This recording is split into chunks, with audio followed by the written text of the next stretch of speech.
Sure na kaya ba na hindi talaga tatakbo si ah, Leni Robredo?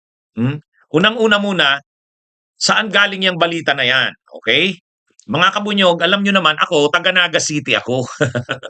Taga Naga City ako, magkakilala kami ni dating Vice President Leni Robredo, kaya lang hindi naman kami nag-uusap tungkol sa plano niya.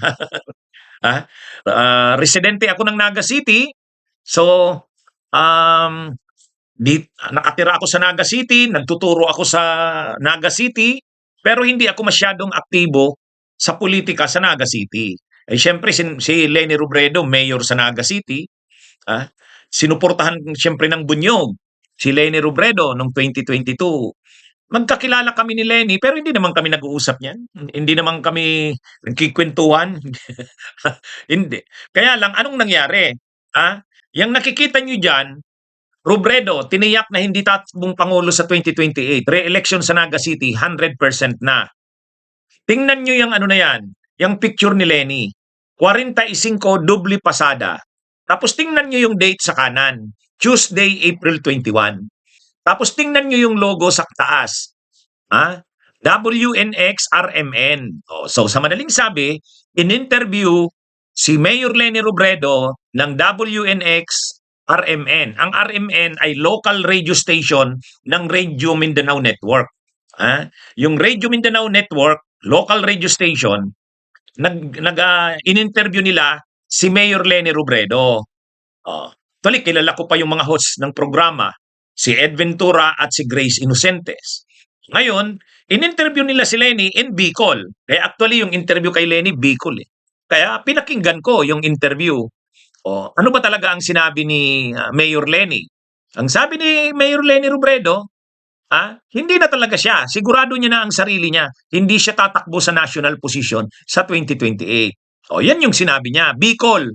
Kasi Bicol yung programa niyan. Siyempre, Bicolano ako. So ngayon, pinanood ko yung programa. Talagang sinabi ni Leni. Sabi niya, ang host kasi doon, ang mga nag-handle ng programa na yan, si Ed Ventura, kaibigan ko yan, sabi niya, Mayor, ano ba talagang plano mo sa 2028? Kasi maraming na nagtutulak sa iyo na tumakbo ka uli sa 2028. Sabi ni Mayor Leni Robredo, hindi na. Ano na ako, sigurado ko na ang sarili ko. Ganun yung pagkakasabi niya. Sure na niya ang sarili niya. Hindi siya magna-national sa 2028. Ang reason niya, ano yan? Marami pang dapat gawin sa Naga City. Nakaisang term pa lang siya bilang mayor. So gusto niya tapusin yung mga trabaho sa Naga City. Marami pa raw siyang plano sa Naga City. So sa madaling sabi, para kay Leni Robredo, mas importante sa kanya yung commitment niya sa mamamayan ng Naga City. Marami pa siyang dapat gawin para sa Naga City. So, 100% siya, magre-re-elect siya sa mayor Naga City sa 2028. So, syempre, kahit local na interview lang yan, laman yan ng mga balita. Magpartisipar ka giraray sa presidential election. Day na Ed. Okay. Sigurado na ako sa sarili ko na day na ako ma-national. Sa hiling ko, day ita matatapos gabos. Sa hiling ko, considerably matatapos, ma-achieve naman si mga big setting sites ta. Pero beyond that, kadakot pang ipuhod. Kaya yan mga kabunyog. Kaya kung ako tatanungin nyo, bakit ko nauunawaan yung pinag-usapan diyan sa interview kahapon, ay Bicol yung interview, Bicolano ako. Sa taga rito ako sa Naga City. Kaya lang, hindi naman kami nag-uusap ni Leni Robredo. So ngayon, ang tanong nyo siguro sa akin, so attorney, ikaw, sa pagkakaalam mo, sure na kaya yan na hindi tatakbo si Leni Robredo? Siguro mas ganun ang gusto nyong malaman mula sa akin. Anong opinion ko kung akong tatanungin? Actually mga kabunyog, mga kababayan, ganito kasi yan. Iba kasi ang particularity ng Naga City. Ang Naga City ay talagang mahal na mahal yan ng mga Robredo. Si Jesse Robredo, yung asawa ni Leni, naging mayor dito 1988. At mula 1988, ito sasabihin ko sa inyo mga kabunyog, mga kababayan, mula 1988, walang local official sa Naga City, mayor, vice mayor, councilors, na nanalo dito na hindi tao ng Robredo. lahat ng naging mayors dito, vice mayors, councilors, kung hindi si Jesse Robredo, si kung sino man, may mga naging mayor dito, hindi naman Robredo ang apelyido, pero tao pa rin yan nila Jesse Robredo at ni Leni Robredo. Ganyan yung Naga City. Kumbaga, pag sinabi mong Naga City, Robredo yan. Kaya lang, hindi naman dito political dynasty. Kasi, ang pumasok lang naman sa politika na Robredo, dalawa. Si Jesse Robredo at si Leni Robredo. Yung mga anak nila, hindi. Kahit yung mga pinsan nila, hindi. Pero, kapag natatapos na ni Jesse Robredo, halimbawa, yung 3 terms, ang tumatakbong mayor, may mga leaders ang Robredo na siyang pumapalit. Halimbawa, nung natapos yung 3 terms ni Jesse Robredo sa pagka-mayor, pumalit sa kanya si Chu Rocco. Si Chu Rocco, kapatid ni dating senador Raul Rocco. Yung naging mayor yon. Pagkatapos ni Chu Rocco, si Mayor Jan Bungat. Bugado yon. Pagkatapos si Mayor Ligacion. O yan yung mga tao yan ng Robredo. Wala namang nagiging mayor dito na hindi tao ng Robredo. Kahit vice mayor. Kaya, kumbaga, malakas dito ang Robredo sa Naga City. Ngayon, kaya lang, syempre, ang gusto ni Leni Robredo, ayusin ang Naga City. Kasi, matagal na itong hawak ng Robredo. Maganda naman ang patakbo sa Naga, pero marami pa siya sigurong nakikitang dapat gawin sa Naga City. Na syempre, si Jesse Robredo ay mula sa Naga City, naging secretary ng DILG hanggang namatay. Si Leni Robredo naman, naging congresswoman, tapos naging vice president. Pero yung Naga City, napabayaan na nila. So siguro, ang naiisip ni Leni, ayusin ang Naga. Pagandahin ang Naga, paayusin ito. Kasi pag sinabi mong Naga, Robredo yan. Yan yung ibig sabihin ni Leni nung paliwanag niyang gusto niyang magpatuloy sa Naga. Yan. Ganyan yan mga kabunyog. Kaya lang, syempre, kung marami naman sa atin, mas nakikita, dapat si Leni sa national. Kasi mas importante yung national. Siya lang ang makakatalo kay Sara Duterte. O kaya, maraming mga reactions ngayon sa social media, ang panawagan, iwan na muna ni Leni ang Naga, marami namang pwede diyan. Mas importante ang national. Yan yung sentimento ng marami. Yan yung sentimento ng marami. Makikita mo yung mga reaction sa social media eh. Ganun yung Ngayon, may chance pa ba si Leni na magbago ng isip? May chance pa ba ng magbago ng isip si Leni Robredo? Kung akong tatanungin yung mga kabunyog, sa pagkakakilala ko kay Leni, hindi ko siya personal, hindi kami close. Hindi naman ako kay Leni. Kumbaga, mayabang naman ako kung sasabihin kong ako kay Leni, close. Hindi naman ako pumupunta sa City Hall. Hindi naman ako tumulong ang bunyog sa kanya noong 2022 pero wala namang yun. Wala namang kapalit yun. Nangangampanya ang bunyog para sa kanya noong 2022. Nakita nyo naman yung ginawa ko para kay Leni noon. Pero wala namang yun. Tumutulong ako dahil naniniwala akong mahusay siyang leader. Pero hindi naman ako nasa inner circle niya. Yan. Pero syempre napakaliit lang ng Naga City.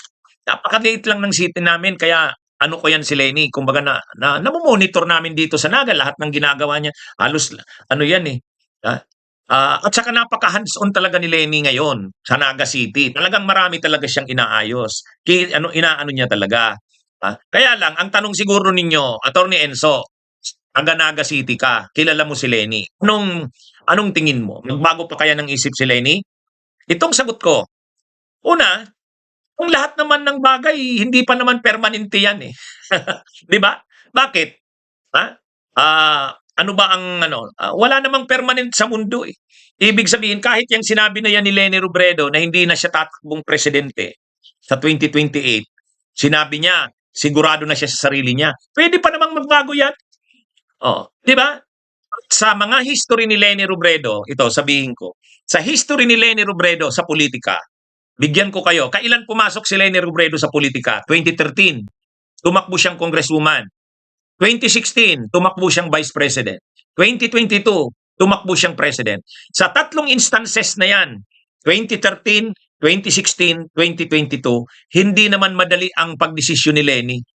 Hindi naman siya kaagad-agad nang deklara, sige, tatakbo ako. Hindi. 2013, tumakbo siyang congresswoman, niligawan siya ng taga Naga City.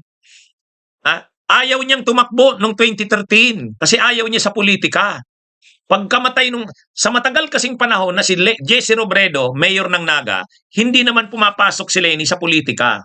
Siya ang tumututok sa pamilya. Siya ang tumututok sa pamilya habang si Jesse Robredo nasa politika. Pero nung namatay si Jesse Robredo, namatay. Biglaan yung pagkamatay. Ang mga taga-Naga, hinarana, literal yon. Hinarana si Leni Robredo. Pinakiusapan na tumakbong congresswoman para matalo ang mga Villapuerte. Kasi kung hindi siya ang tatakbo, makakabalik ang Villapuerte sa politika. Ang kalaban niyang Villapuerte, yung matanda, si Luis Villapuerte. Noong 2013, ang nakalaban niya sa Congress ay yung asawa ni Luis Villapuerte, yung mother ni El Rey. Sino yan? Yung asawa ni Luis. Yun ang nakalaban. Bakit tumakbo si Leni Robredo noong 2013? Niligawan ng mga taga-Naga at ng taga 3rd District. Sabi ng mga taga-Naga, Leni, tumakbo ka. Kung hindi, mananalo ang Villapuerte, makakabalik. Niligawan si Leni Robredo ng mga tao, hinarana, lahat ginawa, pangungumbinse. Last minute, tumakbo si Leni bilang congresswoman. Yan yung una niyang pasok sa politika, 2013. Tinalo niya yung asawa ni Luis Villapuerte. Yan yung 2013. 2016, alam naman natin, ang takbo ni Marojas, walang running mate. Walang running mate si Marojas, naghanap ng malakas na panlaban.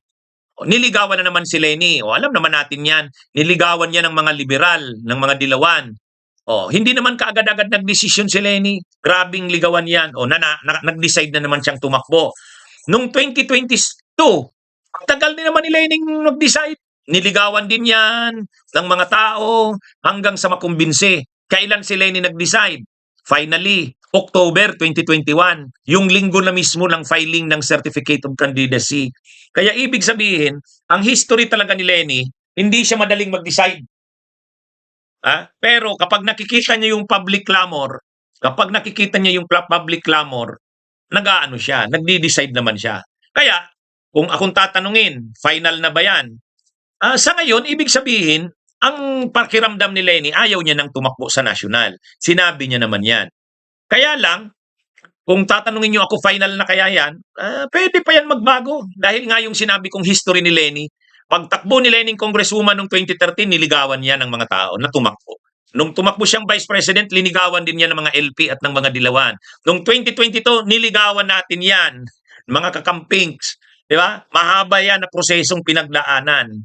Pero finally sa huli, nag-decide na. Kaya, may pag-asa pa kaya magbago ng isip si Leni? May pag-asa.